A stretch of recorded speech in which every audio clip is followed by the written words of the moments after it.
Everyone ignored the poor single mom in worn clothes struggling with her child in seat 12F. They judged her, dismissing her as just another struggling parent. But when disaster struck and F-22 fighter pilots heard her legendary military call sign over the radio, they immediately saluted with profound respect. Before you watch full story, comment below from which country are you watching. Don't forget to subscribe for more amazing stories. The woman in seat 12F looked like she belonged anywhere but on flight 2847 to San Diego. Sarah Mitchell sat hunched in the middle seat, her daughter Emma sleeping fitfully against her shoulder, while she tried to organize the chaos of diaper bags, snack containers, and juice boxes that seemed to multiply around her feet. Her jeans were worn at the knees, her sweater had seen better days, and the dark circles under her eyes told the story of someone who worked too hard for too little. She was 34 years old but looked older, the weight of single motherhood etched into every tired line of her face. The flight attendant approached with a practiced smile that didn't quite reach her eyes. "Ma'am, you'll need to stow those bags under the seat in front of you," she said, her tone polite but slightly condescending, the way people speak to those they assume don't fly often. Sarah nodded quickly, fumbling to shove the diaper bag deeper under the seat while trying not to wake Emma. The attendant moved on without offering help, already dismissing the struggling mother as just another working-class passenger who probably saved for months to afford these tickets. The man in the window seat, wearing an expensive suit and scrolling through his tablet, had made his judgment the moment Sarah sat down. He'd moved his briefcase closer to himself, as if her poverty might be contagious, and hadn't made eye contact once. The woman in the aisle seat had been more openly sympathetic but in that pitying way that felt worse than indifference. "Traveling alone with a little one must be so hard," she'd said, her voice dripping with the kind of concern that came from someone who couldn't imagine such difficulties. "Do you work in retail? Food service, maybe housekeeping?" Sarah had simply smiled and said she was between jobs, which was technically true. She didn't mention what those jobs had been. She didn't mention the call sign that had once struck fear and respect into enemy pilots across 3 continents. She didn't mention the distinguished flying cross hidden in a box at the bottom of her closet, or the combat missions that had made her a legend among military aviators. She didn't mention the night operations over hostile territory where she'd flown so low the radar couldn't track her, or the times she'd saved entire squadrons through tactical brilliance that defied conventional thinking. That life was over. Now she was just a single mom trying to afford rent, childcare, and maybe someday a newer car than the 15-year-old sedan that barely started on cold mornings. Emma stirred, and Sarah gently stroked her daughter's hair, feeling the familiar ache in her chest. 5 years old, bright as sunshine, and the reason Sarah had walked away from everything. When Emma's father had left before she was even born, Sarah had faced an impossible choice. Continue her career as one of the Air Force's most decorated fighter pilots, leaving Emma with relatives and nannies, or give her daughter the present, engaged mother she deserved. The choice had been both easy and devastating. She'd held her newborn daughter in the hospital and made a promise: Emma would never wonder if her mother loved her enough to be there. The plane pushed back from the gate, and Sarah felt the familiar vibration of engines spooling up. She'd felt these sensations from a very different perspective once, sitting in a cockpit with her hands on the stick, pulling GS that would make most people black out, dancing through the sky in a machine that cost more than most people would earn in a lifetime. Now she felt them as a passenger, someone without control, someone invisible. Captain James Morrison sat in the left seat of the Boeing 737, going through the pre-flight checklist with his first officer, Linda Chen. Morrison was 53, a veteran pilot with 28 years of commercial flying experience, solid and dependable. Chen was younger, ambitious, working her way up through the ranks. They made a good team, and this flight to San Diego was supposed to be routine. The weather was clear, the aircraft was in perfect condition, and they had 173 passengers and 6 crew members who expected nothing more than an uneventful 3-hour flight. As Flight 2847 climbed through 10,000 feet, Sarah closed her eyes and tried not to think about the cockpit procedures happening above her. She knew exactly what the pilots were doing, could probably recite every checklist item from memory, but that knowledge was from another life. In this life, she was the tired woman in seat 12F who'd packed peanut butter sandwiches because airport food was too expensive, who'd apologized to the flight attendant 3 times for asking for extra napkins, who'd smiled weakly when the businessman beside her had sighed dramatically when Emma's foot had accidentally bumped his armrest. The climb continued smoothly until they reached 28,000 feet. Sarah was helping Emma color in a princess coloring book when the first shudder ran through the aircraft. It wasn't much, just a slight vibration that most passengers probably didn't even notice, but Sarah felt it in her bones. Her head snapped up, her body suddenly alert in ways she trained for years to recognize. Something was wrong. The vibration pattern was irregular, asymmetric, coming from the right side of the aircraft. Her mind automatically catalogued possibilities: engine imbalance, compressor stall, bearing failure. In the cockpit, Captain Morrison was staring at his instruments with growing concern. "I'm seeing fluctuations in engine 2, he said, his voice calm but tense. Chen leaned forward, checking her own displays. "Confirmed. Oil pressure is dropping. Temperature rising." Morrison's hand moved to the radio. "Denver Center, Southwest 2847, we're experiencing an issue with our number 2 engine, requesting vectors for return to Denver." Before the controller could respond, alarms began screaming in the cockpit. The number 2 engine wasn't just having problems, it was coming apart. Pieces of turbine blade were shredding through the housing, sending shrapnel into critical systems. Morrison immediately executed the engine failure procedure, pulling the fire handle and shutting down the engine, but the damage was already spreading. Hydraulic fluid began spraying from severed lines, painting the wing with dark streaks visible from the cabin windows. The backup systems that should have compensated were failing one by one, overwhelmed by cascading damage. Sarah felt the aircraft shudder again, harder this time, and saw the wing dip at an angle that was wrong, dangerously wrong. Other passengers were starting to notice now, sitting up straighter, looking around nervously. The businessman's expensive tablet slipped from his hands as the plane lurched. The woman in the aisle seat grabbed the armrests with white knuckles. Sarah unbuckled her seatbelt and stood, ignoring the immediate protests from nearby passengers. "Ma'am, you need to sit down," the flight attendant called out, hurrying down the aisle, her own fear barely concealed behind professional training. Sarah looked at her with eyes that had gone from exhausted to laser-focused in seconds. "What's happening up front?" she asked, her voice carrying an authority that made the attendant stop short. "Everything's fine, please return to your seat," the attendant said, but her own fear was showing. The tremor in her hands, the pale complexion, the way her eyes kept darting toward the cockpit door. Sarah could read the signs. The aircraft was in trouble, serious trouble, and she needed to know how bad. She moved toward the front of the plane, and the attendant grabbed her arm. "Ma'am, I'm going to have to insist." The aircraft suddenly dropped, not the gentle descent of normal flight but a sickening plunge that lasted 3 full seconds before Morrison managed to pull them level again. Passengers screamed. Oxygen masks dropped from the ceiling, swinging wildly. A child started crying. Someone in the back was praying loudly.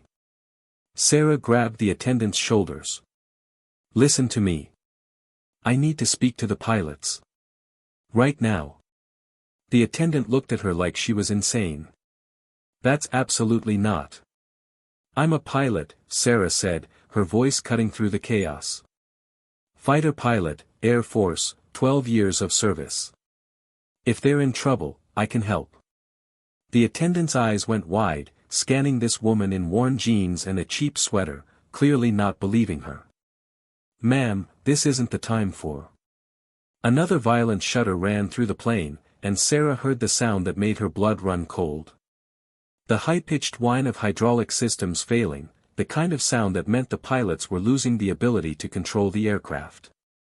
She pushed past the attendant and headed for the cockpit door, knowing she was about to either save these people or be arrested for air piracy. In the cockpit, Morrison and Chen were fighting for their lives. The number 2 engine failure had cascaded into a total hydraulic failure, and they were down to almost nothing. The flight controls were barely responding, sluggish and unpredictable. The stick felt like it was moving through mud.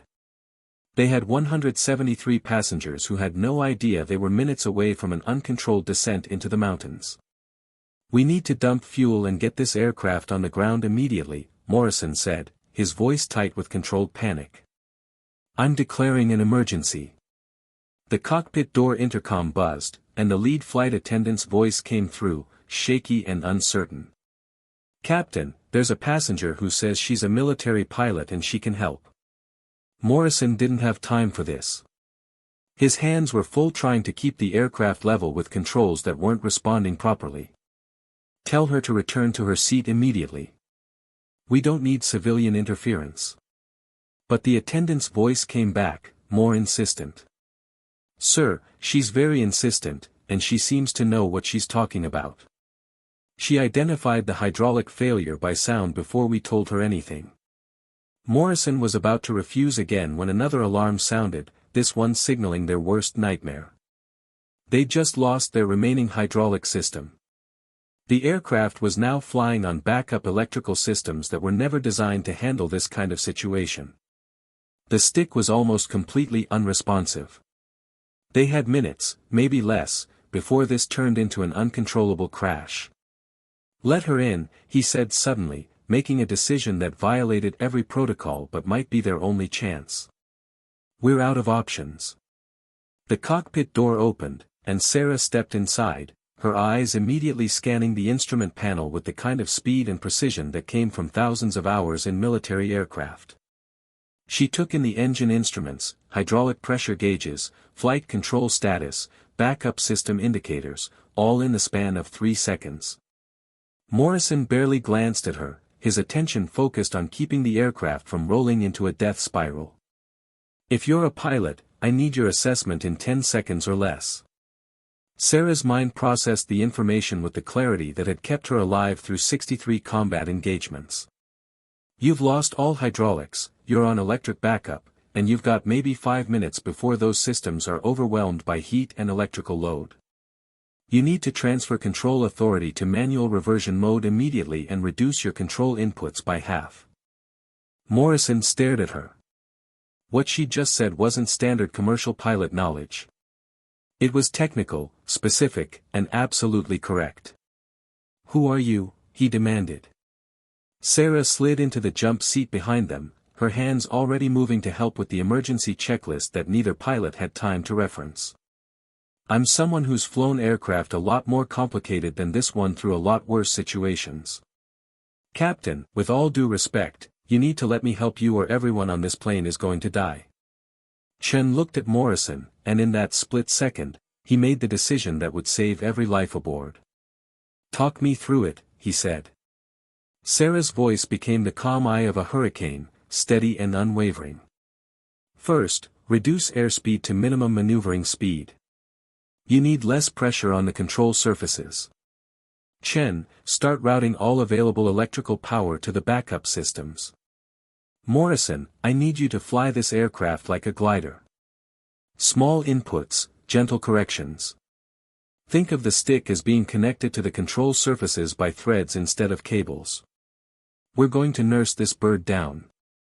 For the next 6 minutes, Sarah Mitchell transformed from an overlooked single mother into what she'd always been, one of the most skilled aviators to ever fly for the United States Air Force. Her instructions were precise, confident, and saved the aircraft from 3 separate situations that would have ended in catastrophe. She caught a developing stall before the instruments even showed it, reading the aircraft's behavior through tiny vibrations and sounds that most pilots would never notice. She predicted a hydraulic pump failure 5 seconds before it happened based on subtle changes in system pressure. And she guided Morrison through a series of control inputs that kept the wounded aircraft flying when it had every reason to fall from the sky. On the ground, air traffic control had declared a full emergency. Every aircraft in the region was being vectored away from Flight 2847's path. Emergency vehicles were racing to position along the runway at Denver International Airport. Fire trucks, ambulances, rescue teams, all preparing for the worst. And in a development that Sarah didn't yet know about, Two F-22 Raptor fighters had been scrambled from Buckley Air Force Base to provide visual escort and assistance. The F-22s came up on Flight 2847's wing, their pilots Major Jake Hawkins and Captain Rachel Torres conducting a visual inspection of the damaged aircraft. Hawkins could see the streaks of hydraulic fluid on the wing, the way the control surfaces weren't moving properly, the slight yaw indicating asymmetric thrust. This aircraft was in serious trouble. He keyed his radio to the civilian emergency frequency. Southwest 2847, this is Raptor Lead. We're on your wing to assist. What's your situation? Morrison, his voice strained from the effort of flying a barely controllable aircraft, responded. Raptor Lead, we've lost all hydraulics and we're operating on backup electric only. We're being assisted by, he glanced at Sarah, suddenly realizing he didn't even know her full name. Who do I say is helping us? Sarah hesitated for only a second. She'd left that world behind. She'd walked away from the call sign, the mission, the identity that had defined her for so long. But these people needed her, and hiding who she was wouldn't save their lives. She reached for the radio. Raptor Lead, this is Viper on board Southwest 2847, assisting with emergency procedures. In his F-22, Hawkins felt like he'd been struck by lightning. Viper. That call sign was legendary, mythical almost. Every fighter pilot knew the stories, but most thought they were exaggerated, or that Viper had died in some classified mission years ago. Say again your call sign, he said, his voice suddenly different, sharper, more intense, needing confirmation that he'd heard correctly. Sarah keyed the radio again, her voice steady. Raptor Lead, this is Viper. Requesting you maintain visual contact and stand by for potential escort to emergency landing. There was a moment of absolute silence on the radio. Then Hawkins' voice came back, and it was filled with something that made Morrison and Chen both turn to look at Sarah with new eyes. Viper. As in Captain Sarah Mitchell, Viper, 47th Fighter Squadron, 63 confirmed kills, Distinguished Flying Cross, Silver Star, Purple Heart. That Viper? Sarah closed her eyes briefly. Affirmative, Raptor Lead. That's me. Now can we focus on keeping this aircraft flying? But Hawkins wasn't done. Viper, Major Jake Hawkins here. I studied your combat footage at the Academy. Your tactics in Operation Desert Storm are still taught in advanced fighter training. The Kandahar maneuver, the triple vertical split, your low-altitude penetration techniques. It's an honor to fly on your wing, ma'am. In the other F-22, Captain Torres was equally stunned. Every fighter pilot in the Air Force knew about Viper. She'd been a legend, a woman who'd broken every record and shattered every stereotype in the male-dominated world of combat aviation. Her missions had been classified for years, but among military aviators, stories about Viper were told with the kind of reverence usually reserved for historical figures. She'd flown missions that seemed impossible, made shots that defied physics, and saved countless lives through a combination of skill, courage, and raw talent that came along once in a generation. And she'd disappeared. 5 years ago, at the height of her career, she'd simply resigned her commission and vanished from the military community. Nobody knew why. There had been speculation, rumors, but nothing concrete. Some said she'd been killed in a Black Ops mission and the resignation was a cover story. Others said she'd burned out from too many combat tours. And now here she was, on a civilian airliner in trouble, still saving lives. Hawkins banked his F-22 closer to the 737, and then did something that was absolutely not standard protocol. He slowly raised his gloved hand to his helmet in a crisp military salute, holding it there as his fighter flew in formation with the damaged airliner. Torres saw it and immediately did the same, both F-22 pilots rendering honors to a legend who most people thought had disappeared forever. The salute wasn't just a gesture. It was recognition, respect, reverence for someone whose combat record exceeded most active pilots despite her current circumstances. In the 737's cockpit, Morrison saw the salutes through his window and felt his understanding of reality shift. The tired woman in worn-out clothes sitting behind him wasn't just a pilot.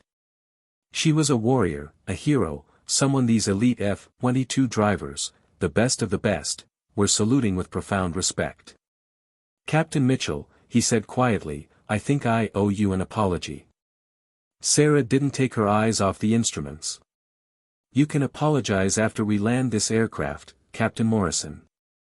Chen, I need you to calculate our glide ratio assuming total electrical failure. We might not have power all the way to the runway." Her voice was steady, professional, and Morrison realized he was watching a master at work. This wasn't luck or basic knowledge. This was artistry, the kind of skill that came from flying at the edge of what was possible so many times that the impossible became routine. The approach to Denver was a nightmare. The winds had picked up, gusting to 30 knots with unpredictable shifts. The damaged aircraft was barely controllable, responding sluggishly to inputs, threatening to stall with any wrong move. Sarah talked Morrison through every second of it, her voice never wavering, never showing fear. She'd been in situations far worse than this, dogfighting enemy aircraft at supersonic speeds, being shot at, watching friends die, flying through anti-aircraft fire so thick it looked like rain on her canopy, and she'd never lost her cool. She wasn't about to start now, not with Emma waiting for her back in seat 12F, not with all these people depending on her. "Gear down," Sarah instructed. "Don't extend flaps more than 15 degrees or you'll lose what little control authority you have left. Aim for the first third of the runway. We won't have reverse thrust, so you'll need every foot of pavement." Morrison followed her instructions precisely, trusting this woman completely because he had no other choice and because everything she'd said so far had been exactly right. When the wheels finally touched the runway, not a landing so much as a barely controlled crash, the aircraft bounced hard, skidded sideways, and finally came to a shuddering stop 3,000 feet down the runway with smoke pouring from the overheated brakes. Emergency vehicles immediately swarmed the plane. The evacuation was quick and efficient, and amazingly, impossibly, everyone walked away. Some injuries, mostly minor, but no fatalities. A catastrophic emergency that should have killed everyone aboard had ended with a miracle. As passengers evacuated down the emergency slides, Sarah tried to slip away in the chaos. She grabbed Emma, who'd been terrified but brave throughout the ordeal, holding her mother's hand tightly and trusting that everything would be okay because Mommy was there. Sarah headed for the terminal, hoping to disappear into the crowd. But the passengers from the flight had seen the F-22s through the windows. They'd heard the radio chatter. Word had spread through the cabin like wildfire. The exhausted mom in seat 12F, the woman they dismissed and overlooked, had just saved every single one of them. The businessman from the window seat caught up to her at the terminal entrance, tears streaming down his face. "Ma'am, I need to apologize," he said, his expensive suit now rumpled, his tablet forgotten, his face pale from the near-death experience. "I judged you. I looked at you and thought I knew who you were, what you were, and I was completely wrong." Sarah just nodded, holding Emma close. "You weren't wrong about who I am," she said softly. "I'm exactly who you saw. A single mom, working hard, trying to make ends meet. That part is real. But you're also a hero," the businessman insisted. "You're Viper. You saved our lives." Sarah looked at Emma, who was clinging to her with small arms that held her whole world. "I'm a mom," she said simply. "Everything else is just what I used to be." But the military had different ideas. Major Hawkins had landed his F-22 and was waiting near the terminal, still in his flight suit, his helmet under his arm. When he saw Sarah, he immediately came to attention and saluted again, holding it until she returned it with the instinct of 12 years of service. "Captain Mitchell," he said formally, "Major Hawkins, 1st Fighter Wing. Ma'am, I cannot express what an honor it is to meet you. Your service, your record, your achievements, they inspired me to become a fighter pilot. You're a legend." Sarah felt uncomfortable with the attention. "I'm retired," Major. And I have my reasons. Hawkins nodded respectfully. Ma'am, I understand. But the Air Force doesn't forget its heroes. And neither do we. He handed her a card. If you ever want to come back, even in a training or advisory capacity, we would be honored to have you. The 1st Fighter Wing would be privileged to have Viper in our ranks. Over the next few hours, as the investigation into the flight emergency began, Sarah's story came out in pieces. The media descended, wanting interviews, wanting the dramatic tale of the hidden hero. Sarah refused them all. She wasn't interested in fame or recognition.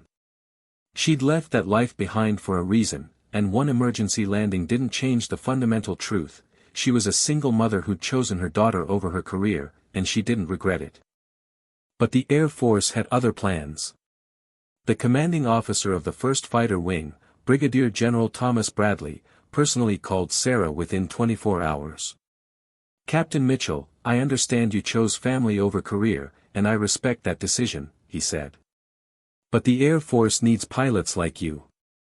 Not necessarily flying combat missions, but training the next generation, developing tactics, sharing your knowledge. We could offer you a position that would allow you to keep raising your daughter while serving your country. Flexible hours, good pay, and the chance to shape the future of air combat. Sarah thought about it for 3 days. She thought about the struggling single mom she'd become, working retail jobs that barely covered expenses, watching Emma grow up with financial stress always hanging over them. She thought about the tired woman in seat 12F that everyone had dismissed. And she thought about the moment when those F-22 pilots had saluted, recognizing not what she appeared to be, but what she truly was. She made her decision. She would return to the Air Force, but on her terms. Part-time, training and advisory roles only, schedule flexible enough to be there for Emma's school plays and soccer games and bedtime stories. She would be both Viper and mom, both the legend and the real person who did laundry and packed lunches and worried about her daughter's future. The day she returned to Buckley Air Force Base, wearing her uniform again for the first time in 5 years, Emma held her hand tightly. "Mommy, you look different," the little girl said. Sarah knelt down to her daughter's level. "I'm still the same mommy who makes you pancakes and reads you stories," she said gently. "I'm just also someone who can help keep people safe. Both things are important. Both things are me." Emma thought about this, her young mind processing complex ideas. "The people on the airplane," she said finally. "You saved them?" Sarah nodded. "I helped save them, yes." Emma hugged her fiercely. "I'm glad you're my mommy. And I'm glad you help people." Sarah walked into the briefing room where she would begin her new role as a tactical instructor and advisor. The room was full of fighter pilots, the best the Air Force had to offer, and when she entered, every single one of them stood and saluted. Major Hawkins was there, Captain Torres, and dozens of other pilots who knew her reputation, who'd studied her missions, who'd heard the stories about Viper. "At ease," Sarah said, and they sat down, but the respect in their eyes remained. "I'm here to help make you better pilots," she began. "I'm here to share what I learned from 12 years of combat flying, from missions that pushed me to my limits and beyond. But I'm also here as a single mother who chose her daughter over her career, who lived as a struggling working-class mom, who knows what it's like to be overlooked and dismissed. Both of those experiences matter. Both of those identities are real." She paused, looking around the room. "When you're flying, you're warriors. You're the best of the best. But you're also human beings who will someday leave the cockpit and live in the regular world. Don't forget that. Don't forget that the exhausted mom in seat 12F might be a hero. Don't forget that appearances can deceive. Don't forget that everyone you meet has a story, has depth, has value beyond what you can see on the surface." The training session that followed was legendary in its own right. Sarah Mitchell, Viper, showed these elite pilots techniques they'd never seen, shared insights from missions that were still partially classified, and demonstrated why she'd been considered one of the greatest fighter pilots of her generation. But she also talked about Emma, about making sacrifices, about finding balance between duty and family. When word got out about Viper's return to the Air Force, even in a limited capacity, the response was overwhelming. Young female pilots who'd never imagined they could succeed in the male-dominated field suddenly had a role model who'd not only succeeded but become a legend. Single parents in the military saw someone who'd chosen family without completely abandoning service. And the fighter-pilot community gained back one of their most valuable assets. The passengers from Flight 2847 organized a reunion 6 months after the emergency landing. They wanted to thank Sarah properly, to acknowledge what she'd done. Sarah almost didn't go, she wasn't comfortable with gratitude or recognition, but Emma convinced her. They want to say thank you, Mommy. That's important. The reunion was held in Denver, and when Sarah walked in with Emma, the entire room stood and applauded. 173 people who owed their lives to the woman they'd overlooked, dismissed, judged by her appearance.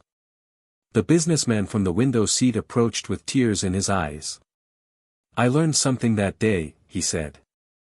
I learned that I'd spent my whole life judging people by what they looked like, by what I assumed about them. And I almost died because of it. You changed my life, Captain Mitchell.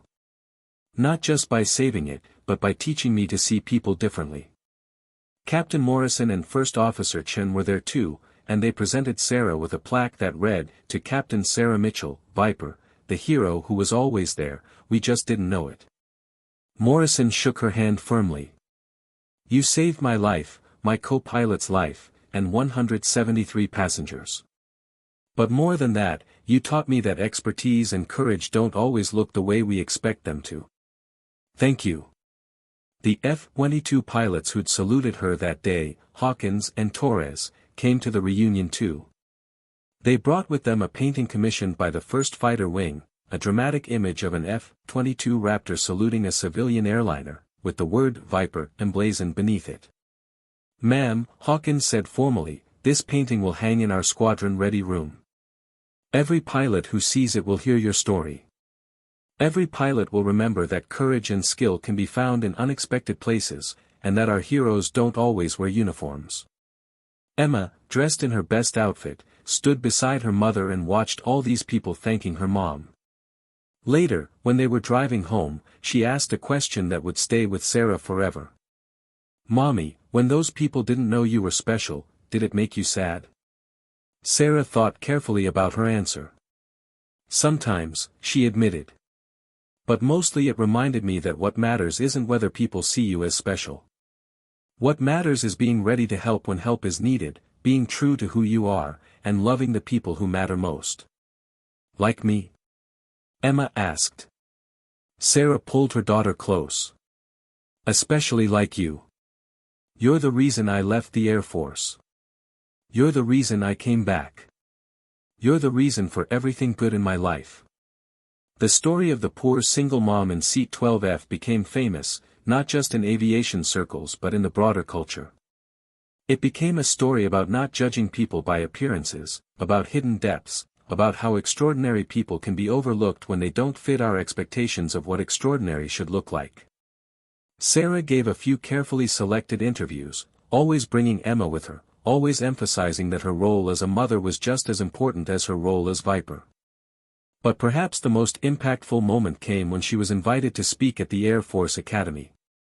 The auditorium was packed with cadets, young men and women who dreamed of becoming pilots, who imagined themselves in cockpits defending their country.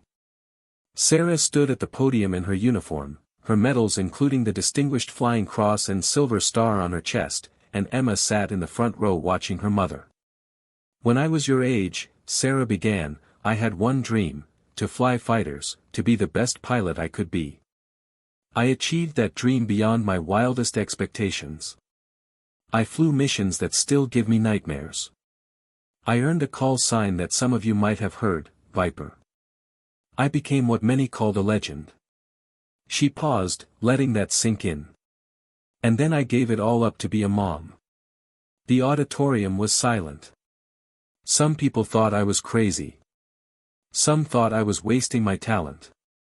But here's what I learned, being a hero isn't about the missions you fly or the medals you earn.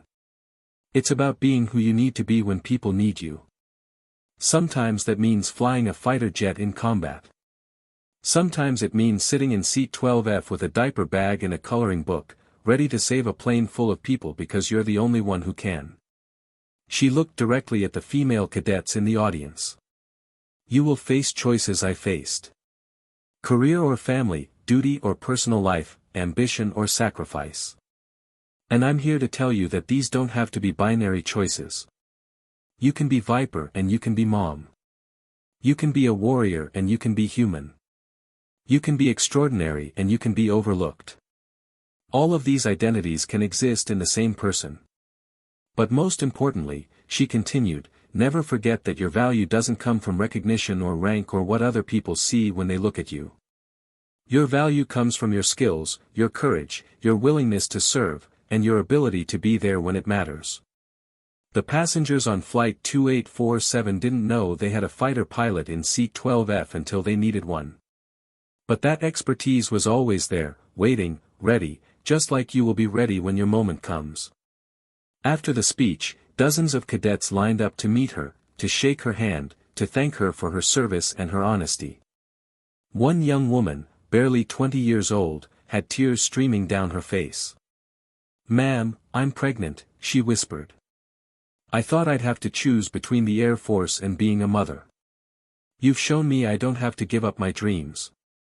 Sarah hugged her. "You don't," she said firmly. "It won't be easy. It will be the hardest thing you ever do. But you can do both. And when you're sitting in that aircraft, or in a classroom, or in seat 12F on a civilian airliner, you'll have skills and knowledge that can save lives. Don't ever let anyone make you feel like you have to choose between being a warrior and being a mother. You can be both." Years later, when Emma was older and started asking more detailed questions about her mother's military service, Sarah took her to Buckley Air Force Base. They stood in the squadron ready room where the painting of the F-22 saluting the airliner hung prominently. Emma stared at it for a long time. "That's you, isn't it?" she asked. "That's the airplane you saved."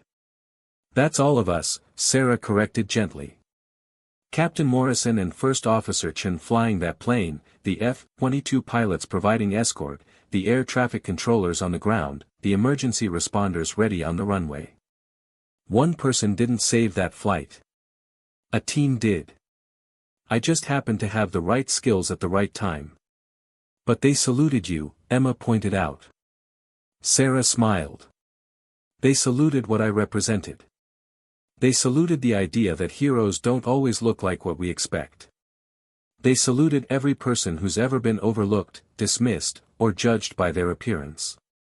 That salute wasn't just for me. It was for everyone who's ever had hidden depths, secret strengths, abilities that others couldn't see. Emma thought about this, her young mind working through complex concepts. So when people look at you and just see a mom, they're wrong. Sarah shook her head. No, they're not wrong. I am just a mom. That's not a disguise or a cover. That's who I truly am, who I choose to be. But I'm also Viper. I'm also a fighter pilot. I'm also someone who can save lives in an emergency. All of these things are true at the same time. Human beings are complicated, Emma. We're never just one thing. The impact of Sarah's story rippled outward in ways she never anticipated. Airlines began reviewing their emergency protocols to better utilize passengers with specialized skills. The military implemented programs to help parents balance service and family responsibilities. And most importantly, people started questioning their assumptions about the strangers they encountered every day. The businessman from seat 12A started a foundation that provided assistance to single parents in the military. The flight attendant who'd initially dismissed Sarah went back to school to become an emergency medical technician, inspired by the idea that everyone can learn skills to help in a crisis. Captain Morrison wrote a book about the experience called Never Judge a Passenger, which became required reading for many commercial pilots. But perhaps the most meaningful change happened in the smaller, everyday moments. People who heard Sarah's story started looking at the tired parent in the grocery store, the exhausted worker on the bus, the struggling single mom in the airport, and thinking, I wonder what their story is. I wonder what hidden strengths they possess. I wonder what I'm missing by judging them on appearances alone. Sarah continued her work with the Air Force, training new generations of fighter pilots, sharing her tactical knowledge, helping shape the future of air combat. But she never missed Emma's school plays. She never missed soccer games or parent-teacher conferences or bedtime stories. She proved, every single day, that you could be both warrior and parent, both legendary and ordinary, both Viper and mom. On the 5-year anniversary of the Flight 2847 emergency, there was a ceremony at Denver International Airport. A plaque was unveiled commemorating the event, honoring the crew and the passengers who'd survived. Sarah was invited to speak, and she brought Emma, now 10 years old and starting to understand more fully what her mother had done. 5 years ago, Sarah told the assembled crowd, I was sitting in seat 12F, trying to be invisible, trying to just be a mom taking her daughter on a trip. I didn't want recognition. I didn't want attention. I just wanted to get from one place to another safely. She paused, looking at the plaque. But life had different plans. And when the moment came, I had to choose, stay invisible, or use the skills I'd spent years developing to save lives. That choice isn't unique to me, she continued. Every person in this airport, every person going about their daily lives, faces moments where they have to decide whether to step up or stay silent, whether to use their skills or hide them, whether to be brave or stay safe.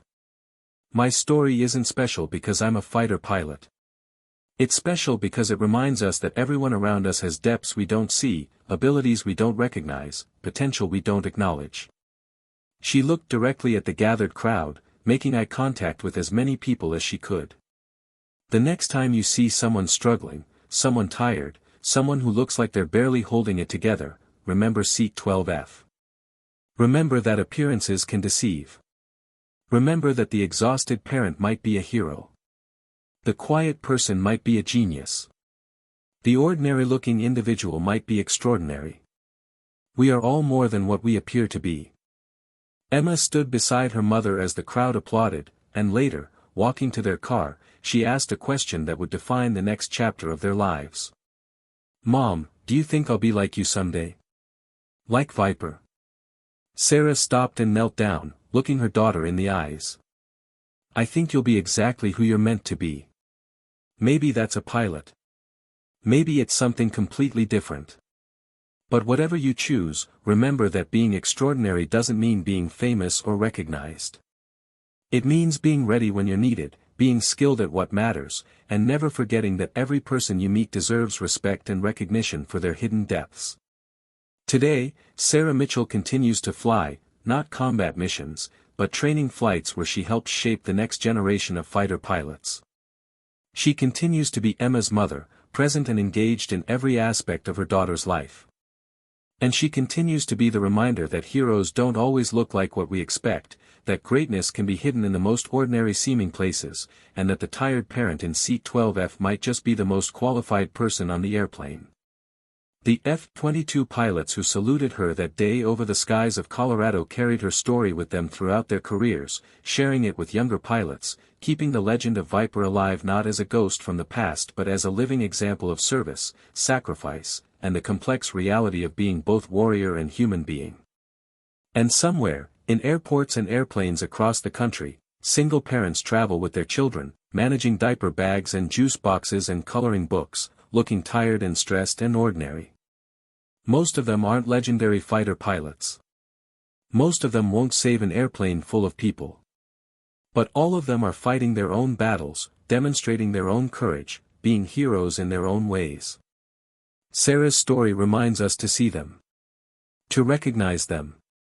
To understand that the struggling parent you dismiss today might be the person who saves your life tomorrow, not because they're hiding something but because human beings are infinitely more complex and capable than our quick judgments allow us to see. The woman in seat 12F taught us that lesson. And somewhere above the clouds, fighter pilots still salute her legacy, honoring not just what she did but what she represents, the profound truth that we are all more than we appear to be, that heroism wears many faces, and that the most important moment might come when we're least expecting it, dressed in worn jeans and a cheap sweater, holding our child's hand and ready to do whatever it takes to keep everyone safe. That's the real story of Viper. Not the combat missions or the medals or the legendary call sign. But the choice to be both everything she was and everything she needed to become, to never diminish either identity, and to show the world that being underestimated is sometimes the most powerful position of all.